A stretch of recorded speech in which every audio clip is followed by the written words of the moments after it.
E agora a gente encerra o painel com o professor Luciano Rebouças, que é doutor em Engenharia Elétrica e Computação do Instituto de... Doutor em Engenharia Elétrica e de Computadores pelo Instituto de Sistemas de Robótica da Universidade de Coimbra, mestre em Mecatrônica pela UFBA e bacharel em Ciência da Computação também pela UFBA. Atualmente é docente do Departamento de Ciência da Computação da UFBA e líder do Intelligent Vision Research Lab, especialista na área de visão computacional e reconhecimento de padrões em imagens, atuando principalmente com robótica, cidades inteligentes, sistemas biométricos e biomedicina. Se esqueci alguma coisa, pode complementar. Não, obrigada pela presença. Está tudo ótimo. Na verdade, eu agora começo uma palestra com um monte de expectativa, depois dessas duas excelentes palestras aqui do Ronaldo e do Alex, e a responsabilidade vai ser muito maior agora para eu entregar uma palestra nesse nível, né? Então, eu queria começar agradecendo aqui o convite da Fabiola, excelente esse público enorme aqui, e espero poder fazer uma palestra à altura, né? Então, assim, eu vou começar falando sobre sensoriamento aéreo inteligente, fotogrametria e extração de conhecimento de drones. Eu sou especialista em visão computacional e não começou ainda a contar o tempo, né? Vou falar, então, um pouco sobre... Eu já ganho 2 minutos, né? Isso é muito bom.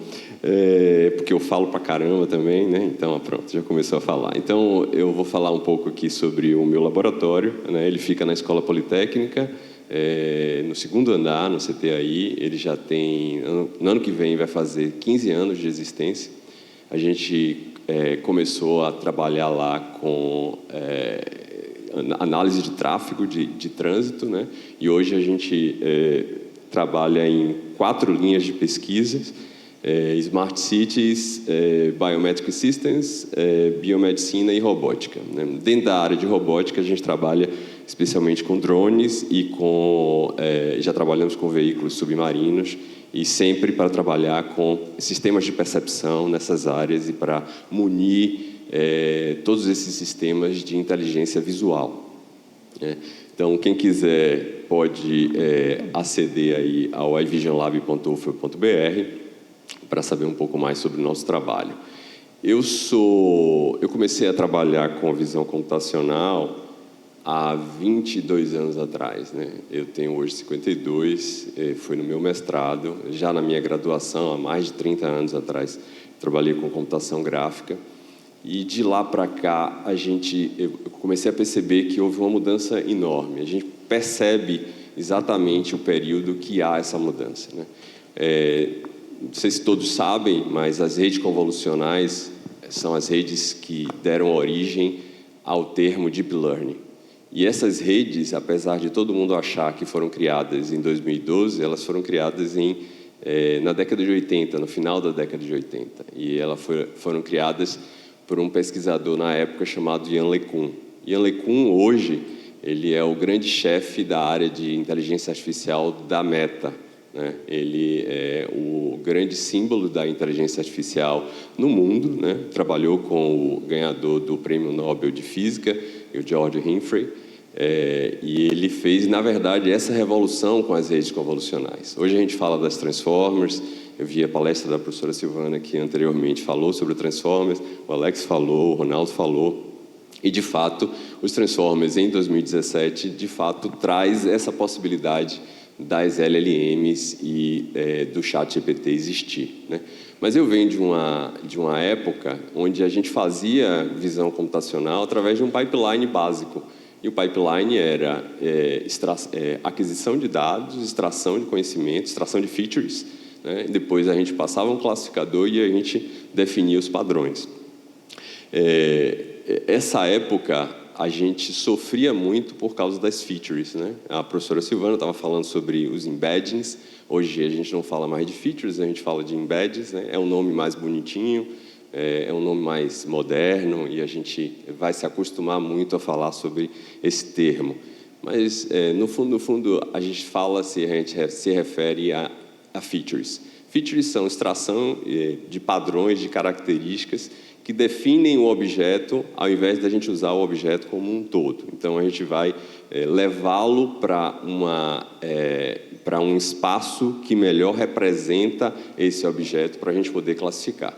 E a classificação de objetos nada mais é do que a separação espacial de padrões. A gente quer passar ali uma reta, a gente quer passar uma função qualquer para dividir esse espaço em padrões e definir categorias. A gente vai definir a categoria de gato, a gente vai definir a categoria de cachorro. Se a gente trouxer aqui para o nosso tema, a gente vai definir a categoria de uma calçada, de uma vegetação, de um objeto natural, como um carro, uma pessoa. Mas hoje a gente não precisa mais trabalhar nesse pipeline onde a gente vai passar horas e horas, dias e dias, meses e meses com um método para extrair as features de forma a ajudar o nosso classificador. O que a gente quer hoje é colocar todos esses dados e as nossas redes já faz isso, com as diversas tecnologias que hoje a gente já tem, que são as redes convolucionais e as redes de atenção, particularmente são as transformers. E quando a gente fala de drones autônomos, a gente fala de sensoriamento. A gente quer munir esses drones de sensores de modo que ele possa perceber o ambiente. Mas ele percebe o ambiente, mas a gente precisa de algo inteligente por trás, né? Inteligente, sempre colocando do lado crítico se é inteligente ou não, mas a gente quer, de fato, descobrir padrões. E hoje a gente descobre, de fato, padrões muito mais avançados e muito mais complexos do que a gente descobria na época que eu comecei a estudar a visão computacional. Então, para a gente fazer um mapeamento do ambiente, né, a gente vai utilizar múltiplos sensores e a gente quer fazer isso para torná-lo autônomo. E para torná-lo autônomo, ele precisa, principalmente, além de outros sensores, principalmente do sistema de visão. Bom, esse aqui é um sistema que a gente desenvolveu lá no laboratório durante alguns anos, em parceria com a Polícia Federal, onde o objetivo é a gente fazer a avaliação de cenas de crimes, né? Então, inicialmente a gente tem um drone aqui, a gente vai fazer um rastreamento de vários pontos de controle, a gente vai fazer um mapeamento e o que a gente está fazendo aqui é um slam visual, é um dos slams que talvez seja um dos mais difíceis de se fazer, porque a gente precisa da visão para avaliar a localização do drone. Então, o objetivo é a gente autolocalizar esse drone a partir de visão. Para a gente fazer isso, a gente vai pegar alguns pontos de controle no ambiente e, a partir desses pontos de controle, a gente vai tentar descobrir algumas matrizes, né? Não vem ao caso que matrizes são essas aqui, mas a gente vai descobrir algumas matrizes de modo a gente definir a localização da câmera. E a câmera, ela está dentro, ela está em cima do nosso drone, né?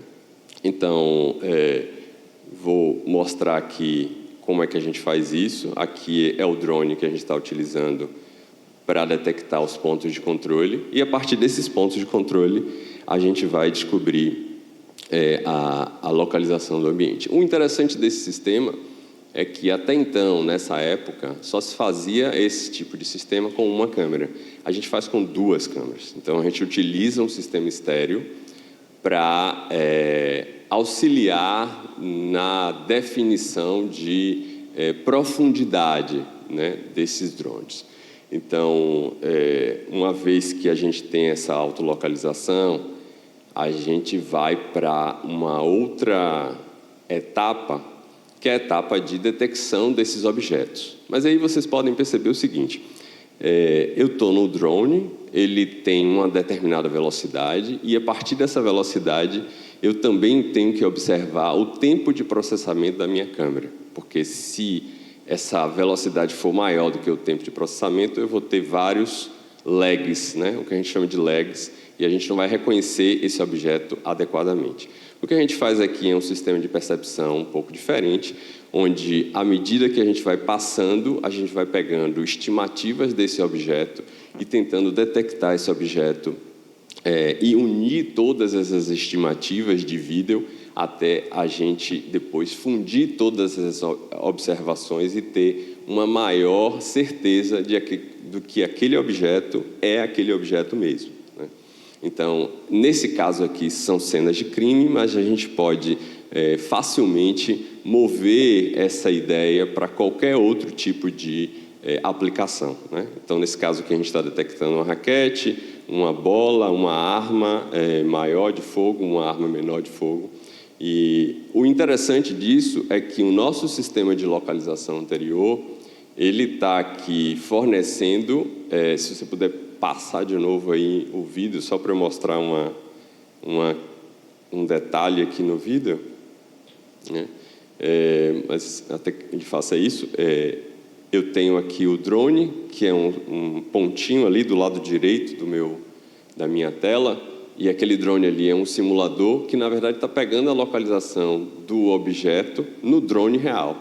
Então, eu estou mostrando em tempo real a localização daquele objeto no meu computador e fazendo o reconhecimento. Então, cada vez que eu reconheço um objeto na cena, eu estou trazendo também a informação de localização do drone, consequentemente, a localização do objeto, e estou mostrando na tela as duas localizações ali de topo e de frente para o drone, né, do lado direito ali. Opa, deixa eu voltar aqui.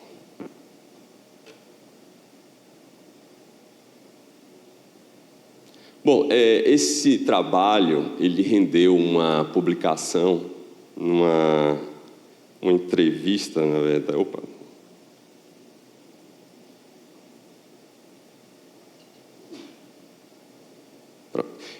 Ele está com um tempo aqui, mas ele sumiu muito rápido. Ele rendeu um trabalho na I3E Magazine, que é uma revista de divulgação científica, onde eles fizeram uma reportagem sobre o desenvolvimento desse sistema, né? E foi interessante porque vários pesquisadores do mundo todo contactou a gente para saber sobre o método e sobre como que a gente desenvolveu o método. E o interessante desse sistema é que a gente desenvolveu ele tanto em ambiente simulado quanto em ambiente real, ou seja, ele funciona e a integração dos dois também foi feita. Então, a gente consegue tanto descobrir a autolocalização dele com a câmera do objeto no drone, como também trazer essa autolocalização para o simulador e fazer com que o drone no simulador funcione da mesma forma, né? Então, interessante o que se passou aqui nesse sistema. Bom, quais são os próximos passos, né? Esse sistema a gente começou a desenvolver em 2017, 2018, continuou até hoje. Meu aluno da Polícia Federal, ele trabalhou no desenvolvimento do doutorado dele nesse sistema, e hoje ele é pós-doc e faz desenvolvimento comigo junto com outros alunos, né? O que a gente está fazendo hoje é trabalhar com prompts para descobrir onde estão objetos numa cena 3D. Então, o objetivo é que, a partir de uma câmera, a gente faça um mapeamento dessa sala ou de um ambiente qualquer, e a gente reconstrua essa sala a partir de alguns métodos de reconstrução de imagens que a gente já tem, a gente já possui esses objetos de reconstrução de imagem, e a gente, a partir dessa reconstrução de imagem, a gente consiga fazer uma sala hiperrealista, onde todo mundo vai estar aqui sendo observado, num ambiente onde eu posso passear nele, e através de prompts eu posso reconhecer e inferir cenas, objetos e relações dentro desse ambiente. Então, eu posso tentar descobrir, por exemplo, qual a distância entre a cadeira da direita da fila do meio e a cadeira da esquerda, da fila mais à esquerda. Eu posso fazer uma relação e fazer uma contagem do número de pessoas dessa cena. e a partir de prompts, né, a partir de perguntas dentro do nosso espaço LLM. Muita gente falou aqui sobre LLM e a gente vem falando sobre LLM, mas o futuro ele não está só no texto, ele está agora em objetos, ele está agora em dados multimodais, onde a gente vai trazer para esses dados também a inferência em cima de linguagem natural. Então, uma das tecnologias que a gente trabalha depois da LLM, incluindo a LLM na questão, são as VLMs, que são as Visual Language Models, os modelos de linguagens visuais. E esses modelos de linguagem visuais, a gente entra com texto, a gente entra com uma imagem e a gente pode sair com texto ou imagem, né?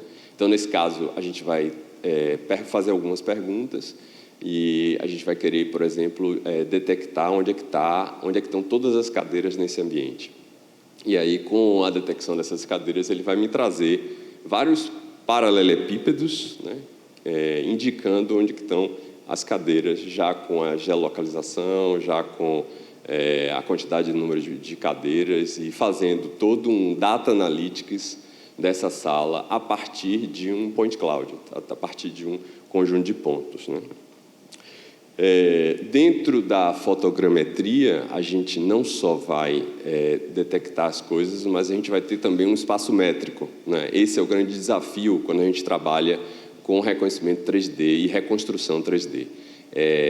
Não só reconhecer aquilo, mas poder fazer medidas exatas de centímetros ou milímetros dentro do nosso ambiente.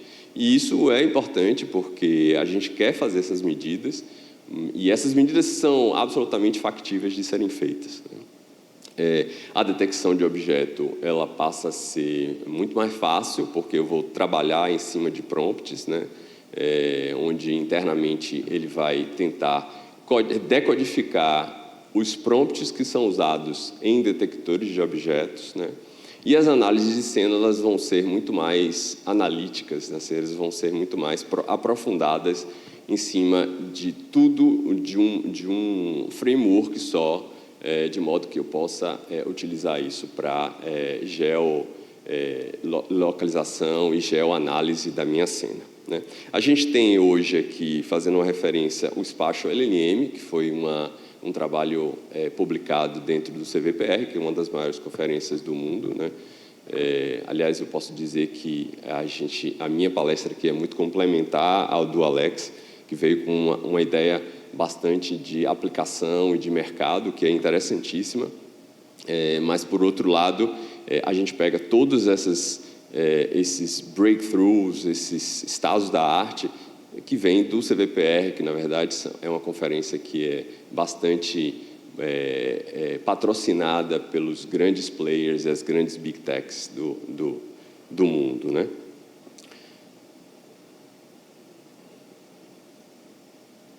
Pronto, então, o que eu tinha para dizer era isso. Eu agradeço imensamente a atenção dos senhores e a gente vai agora passar para as perguntas.